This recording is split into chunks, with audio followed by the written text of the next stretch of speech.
Muito boa noite a todos. Estamos felizes de estar mais uma vez aqui às 8h30 da noite com vocês na TV aberta em mais um programa Alfredo Scaff Convida.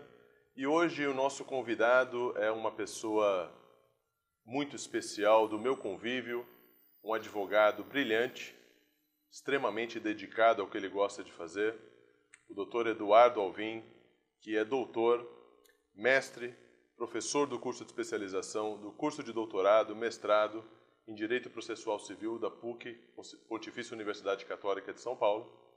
Vem de uma família extremamente tradicional, um escritório super tradicional na área civil em São Paulo, e é uma honra estar aqui conosco hoje, divulgando o seu livro maravilhoso, Comentários ao Código de Processo Civil.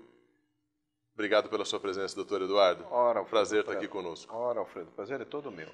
O convite me deixa muito honrado, o seu programa é um programa muito prestigiado, é uma boa oportunidade para nós estarmos aqui discutindo as inovações do projeto do Código de Processo Civil, que está em vias de ser aprovado na Câmara dos Deputados. É verdade.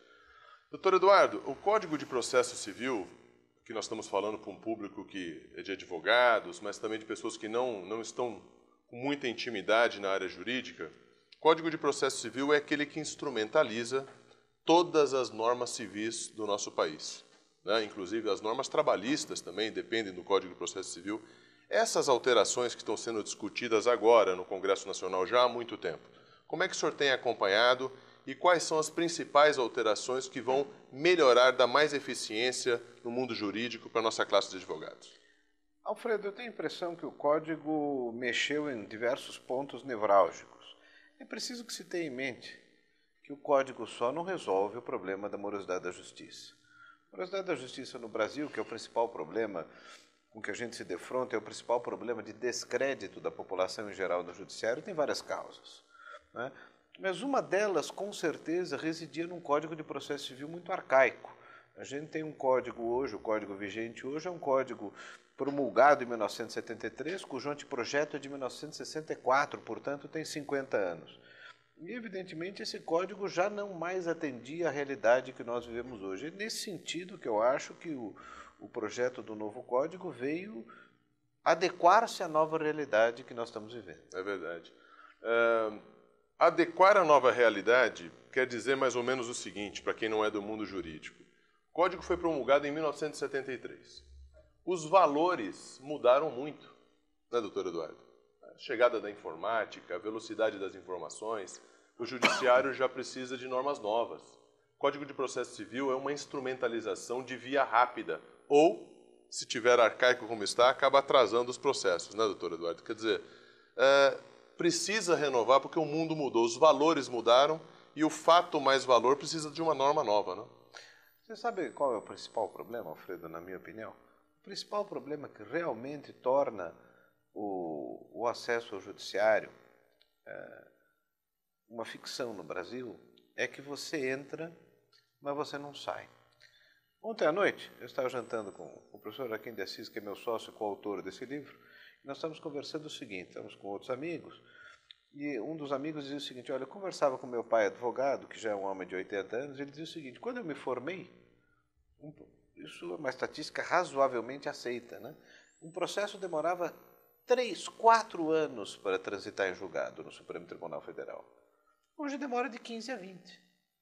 Quer dizer, óbvio e evidentemente, essa é uma realidade com a qual, de algum modo, a gente não pode continuar convivendo. Não, não podemos. É impossível. Imagina como é que fica o cliente. O advogado, é ele e o cliente conversando. Que cliente que aguenta conversar 15 anos, doutor Eduardo? Quer dizer, é uma coisa completamente fora de moda, fora do comum. Não existe prestação jurisdicional, satisfação.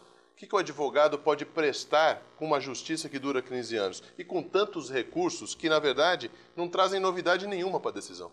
É um problema, na verdade, multifacetado, né? Porque ele afeta a vida da pessoa física, principalmente quando o cliente é pessoa física, né? Um cliente que entra no judiciário com 60 anos sabe que possivelmente não vai ver terminar o processo. Esse é um grande problema, mas também representa um problema difícil para o advogado. O advogado também não ganha com a morosidade da justiça, que vai desde organizar o seu escritório por uma estimativa de custo. Uma coisa é você programar que um processo vai durar 3, 4 anos. É verdade. Outra coisa é o processo ficar sob a sua responsabilidade durante 20. É verdade. O senhor acha que para Para essa maior eficiência, nós teríamos que ter um juiz de primeiro grau, quer dizer, o primeiro juiz. Ele teria que ter mais forças, porque o que a gente percebe hoje é o seguinte: deixa o juiz de primeiro grau decidir porque eu vou recorrer mesmo. Isto é, recorrer é igual a protelar. Esse é o problema da justiça na questão civil. Quem recorre, porque perdeu a causa, acaba protelando a execução da decisão. Quer dizer, não há uma satisfação do direito. Por quê? Porque o processo entrou na fila do recurso, e é isso que o senhor acabou de dizer. O que era para terminar em 3, 4 anos vira 15, por causa do volume de processos e tudo mais. Tem alguma coisa nesse anteprojeto que vai ser votado agora que melhore isso? Olha, na verdade, eu acho que o projeto tentou atacar esse problema sob duas vertentes possíveis. Numa delas, ele procurava valorizar muito o juiz de primeira instância, não é? O anteprojeto, que foi elaborado por uma comissão de juristas, que serviu de base ao projeto, que hoje está em tramitação na Câmara, previa que a apelação não ia ter mais efeito suspensivo. Isso seria um grande avanço. Então, enquanto a apelação pende aqui de distribuição no Tribunal de Justiça 3, 4 anos para ser julgada, a sentença já podia ser executada e implementada na ordem prática. Mas se por um lado isso valoriza o juiz de primeira instância, por outro lado tira poder dos tribunais, num sentido que realmente eu não posso concordar. Mas o fato é que voltaram atrás. O anteprojeto previa que a sentença podia ser executada desde logo, que a apelação não ia ter efeito suspensivo, e infelizmente isso caiu na tramitação legislativa, o que significa dizer exatamente aquilo que você falou. O juiz de primeiro grau profere uma decisão e, pela simples circunstância de apelar, essa decisão não produz efeitos nos próximos 3, 4 anos. Isso é um verdadeiro despropósito, na minha opinião. Acho que o anteprojeto, estava correto, caminhava no sentido correto, e infelizmente a tramitação legislativa aí ficou na contramão da história. Eu acho que a valorização do juiz de primeira instância é uma coisa fundamental. Fundamental. A valorização do juiz de primeira instância é a mesma coisa, doutor Eduardo, que valorizar o prefeito. Porque nós convivemos, não é com o governador nem com o presidente da República. Nós convivemos com o prefeito. O prefeito que está próximo da gente. Quer dizer, ninguém vai pedir para o governador asfaltar uma rua. Acontece o seguinte: dos 100% da receita do Brasil, 15% fica com os prefeitos. No judiciário é a mesma coisa. O juiz de primeiro grau, que é aquele que está sentindo toda a causa, ele julga. Que essa decisão seja absurda, ela tem que ser corrigida com rapidez. Agora, se a decisão do juiz de primeiro grau é uma decisão correta, é uma decisão que se pode ser executada, não tem sentido valorizar os tribunais superiores. Aliás, quero fazer um parênteses aqui, o senhor sabe disso melhor do que eu. A Suprema Corte nos Estados Unidos se reúne 3 meses por ano. Julga de 10 a 15 processos por ano. O nosso Supremo Tribunal Federal recebe habeas corpus, eu acho que uns 1.000 por dia. No mínimo 1.000 habeas corpus por dia. Como que um tribunal superior, doutor Eduardo, trabalha dessa forma? Como é que 11 ministros admitem um número de processos desse volume? Isto é, isso prejudica o próprio trabalho deles. Então, no fundo, nós precisamos valorizar o juiz de primeiro grau, porque o Tribunal Superior deveria ter uma regra para interposição de recurso.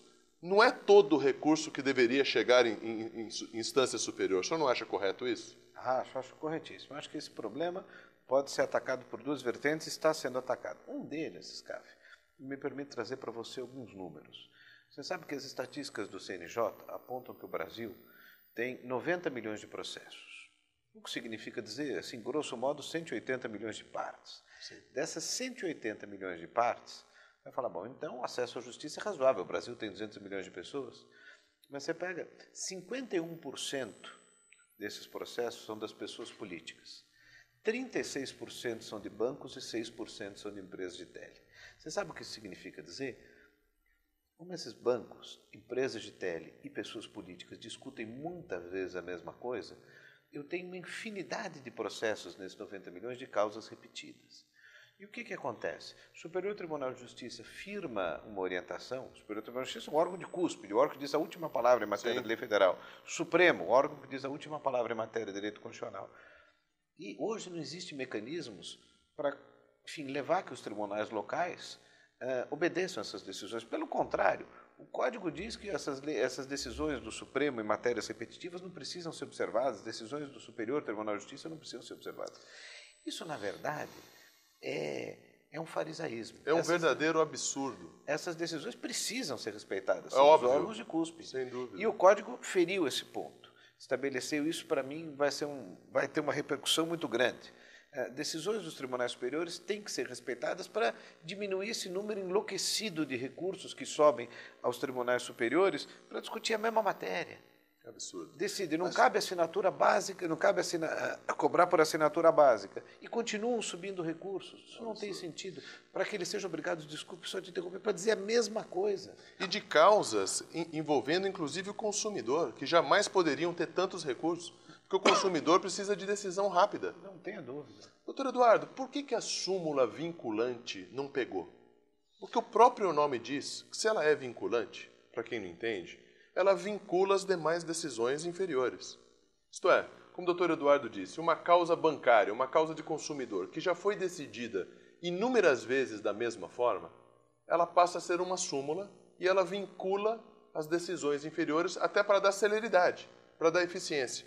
O senhor está dizendo que isso não está sendo aplicado? E como é que fica no projeto de lei dessa mudança do Código de Processo Civil? Está sendo ventilado isso para dar mais força? Porque súmula vinculante que não vincula acaba desmerecendo o Tribunal Superior. Não tenha dúvida.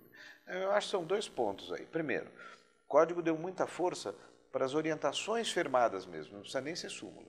Então, quando um STJ, por exemplo, decide em recursos repetitivos ou o Supremo, essas decisões são obrigatórias. Se você, juiz de um tribunal local, não observar essas decisões do regime do novo Código, a sua decisão vai ser cassada. Sim. Então, eu acho que o Código deu um grande avanço nisso. Agora, por que será que as súmulas vinculantes? Esse é um outro aspecto, porque essas deveriam vincular mesmo, afinal das contas, estão lá na Constituição, desde a emenda 45 não vinculam.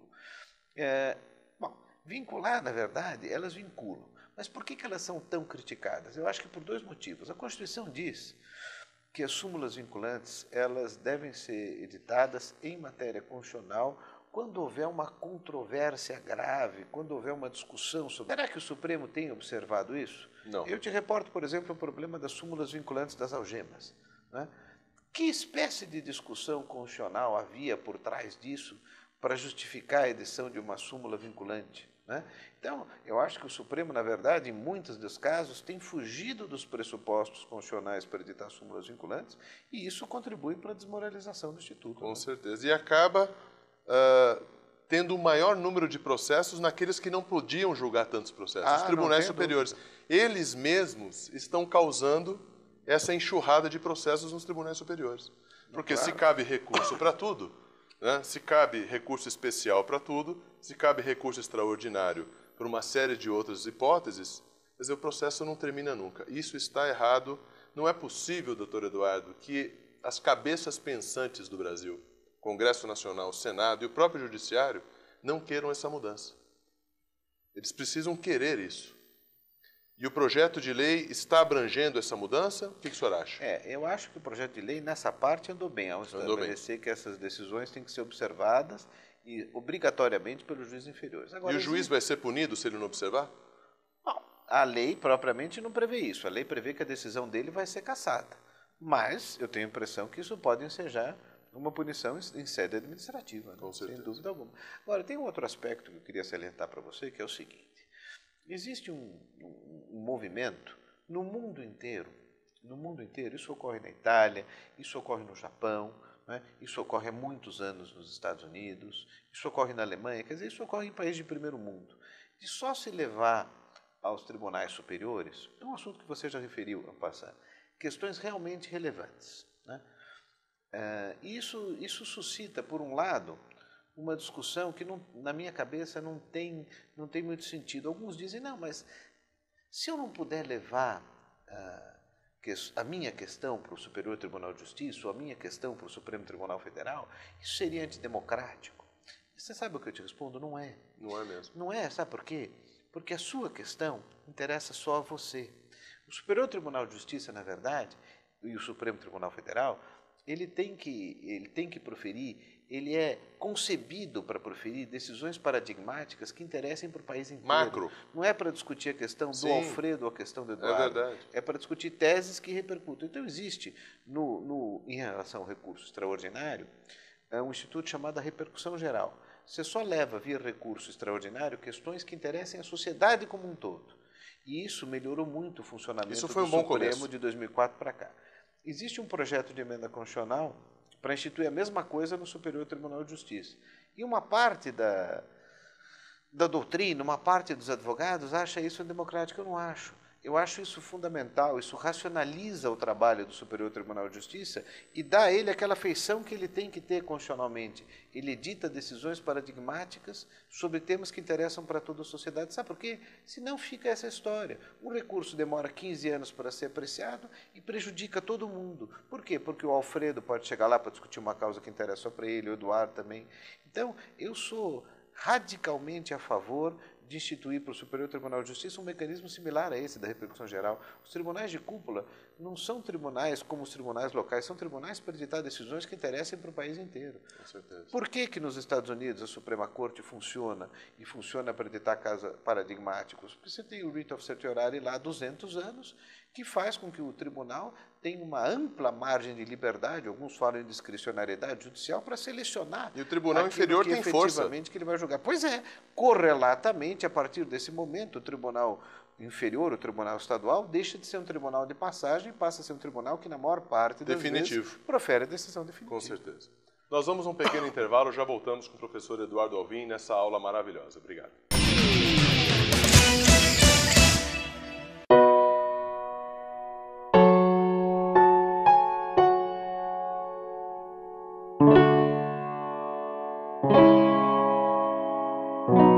Luxo não é nada sem resistência.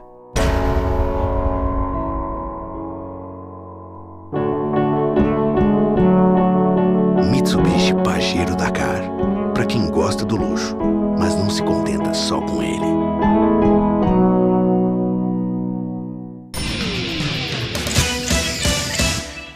Voltamos com o professor Eduardo Alvim, discutindo uma série de mudanças na legislação federal com relação à mudança do Código de Processo Civil, cuja votação vai ao mês que vem, já no Congresso Nacional.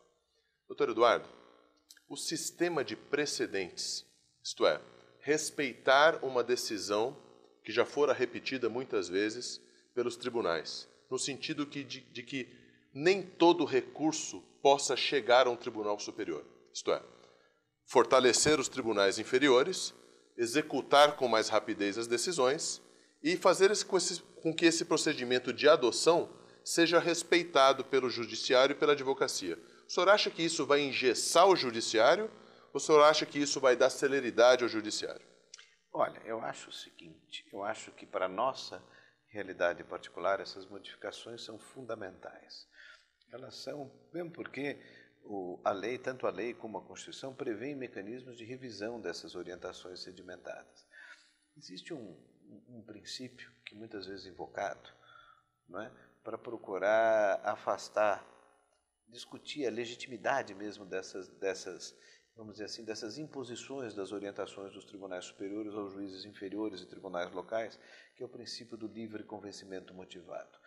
Livre convencimento motivado não quer significar que o juiz não tem que obedecer a deliberação do Supremo ou do STJ. Óbvio. O juiz é livre, porque ele é livre de influências externas, ele é dotado de garantias constitucionais, é livre do executivo. Ele é livre para apreciar o que está no processo. Isso, mas ele não é livre para deixar de seguir. O judiciário é um só, forma um todo orgânico, é um poder da federação. Então, eu acho que é uma invocação muito errada essa do princípio do livre convencimento motivado para tentar justificar por que essas orientações sedimentadas, simuladas, súmulas vinculantes não precisam ser seguidas. Tão errada essa orientação, tão errada. Porque o princípio do livre convencimento motivado, embora esteja no Código, está na Constituição. Sim. A Constituição diz lá, são poderes independentes e harmônicos entre si. Executivo, Legislativo e Judiciário. Diz lá no 93.9, toda decisão judicial tem que ser fundamentada sob pena de nulidade.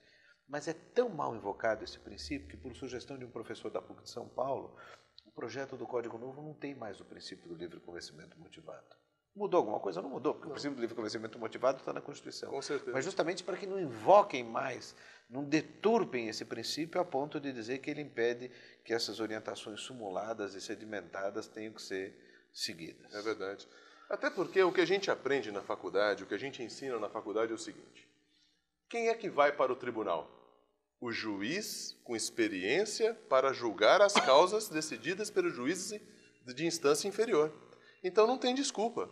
Como é que um juiz de um tribunal inferior, como é que um juiz de primeira instância vai se negar a respeitar um precedente já julgado? Isto é, trocando em miúdos, a jurisprudência, né, o sistema de precedentes, a súmula vinculante. Se o juiz mais experiente, que já passou pela primeira instância e pela segunda, está num tribunal superior, ele tem que sim ser respeitado, até porque eles são compostos de 33 juízes no Superior Tribunal de Justiça e de 11 ministros no STF, isto é, se eles não fizerem uma decisão que valha para todos, quem é que vai fazer?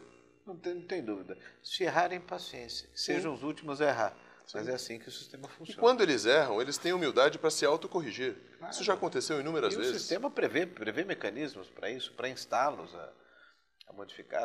Até as súmulas vinculantes podem ser modificadas. Sim, isso o próprio advogado pode provocar? Pode. O CNJ, inclusive, pode provocar isso. Não tenho dúvida.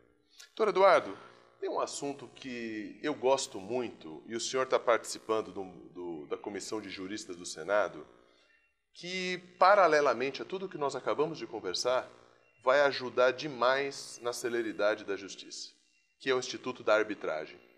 Isso foi inserido numa lei do governo Fernando Henrique, me parece pelo Marco Maciel, vice-presidente da República na época. É verdade.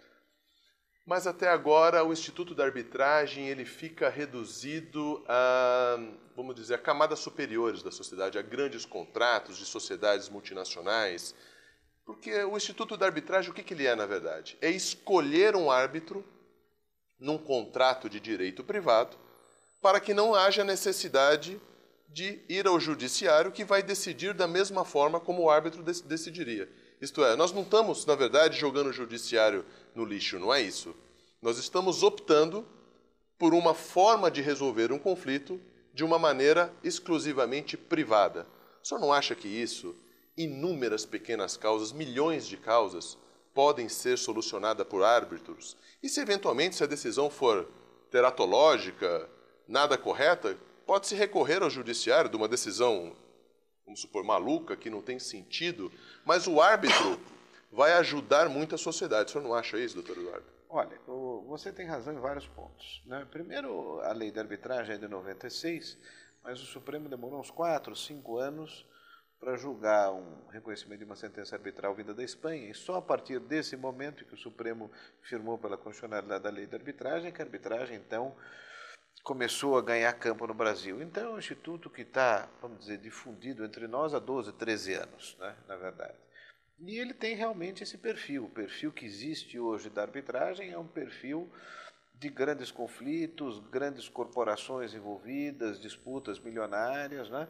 E uma, talvez, das principais modificações do projeto de lei que modifica a Lei 9.307, que hoje está em tramitação no Congresso Nacional, é justamente esse, é dar, de uma certa forma, uma maior amplitude à arbitragem, permitindo, por exemplo, com determinadas ressalvas, a arbitragem na área de direito do consumidor, permitindo a arbitragem na área de direito do trabalho, permitindo a arbitragem envolvendo pessoas jurídicas de direito público, desde que estejam em pauta direitos disponíveis, né? Sim. Então há uma tendência, vamos ver se isso vai, uma vez aprovado, lograr o ter êxito na ordem prática, na ordem empírica, mas há uma tendência de ampliar a arbitragem, que tem várias vantagens, talvez a principal das quais é que não tem recurso. Sim. A decisão do árbitro é a decisão Sim. definitiva, para o bem ou para o mal. E a pergunta é o seguinte: por que uma causa pequena não pode ser apreciada por um árbitro se as grandes multinacionais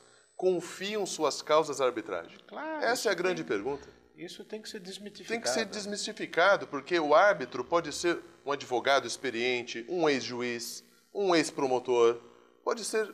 A OAB pode dar uma grande contribuição na arbitragem e fazer com que determinadas áreas do país parem de provocar essa lentidão do judiciário, porque o judiciário, na verdade, não é culpado sozinho. Claro que não. Nós não podemos dizer assim, o juiz é lento, o judiciário é lento. Não, o judiciário está fazendo a sua parte e já está muito mais célere do que era antes. Na verdade, o mecanismo da arbitragem precisa ser instituído para deslocar do Poder Judiciário causas que o juiz, o público entender melhor, é um substituto da vontade das partes. O árbitro também. Claro, o árbitro é um juiz. O árbitro é um juiz de fato e de direito. Sem dúvida. Mas, como é que está isso no Senado? O senhor está participando da comissão? Tenho participado. Ela, na verdade, é um projeto de lei originário do Senado, foi aprovado praticamente sem restrições, agora está em tramitação final na Câmara, há uma previsão de ser votado ainda este mês, né? E parece que praticamente sem alteração alguma. Então deve passar. Você tocou num ponto importante, Scaff, que eu gostaria de referir. Primeiro, uma das grandes vantagens da arbitragem é justamente essa, porque você pode escolher um árbitro especializado no litígio. Então você tem, por exemplo, um litígio envolvendo terras. Sim. Você não precisa escolher um advogado para ser seu árbitro. Você pode escolher diretamente um sujeito que entenda daquilo e da sua confiança. Então o árbitro não vai ficar na mão do perito, o árbitro já entende do assunto, tem um conhecimento próprio. Esse é um aspecto muito importante. Não muito utilizado, hein?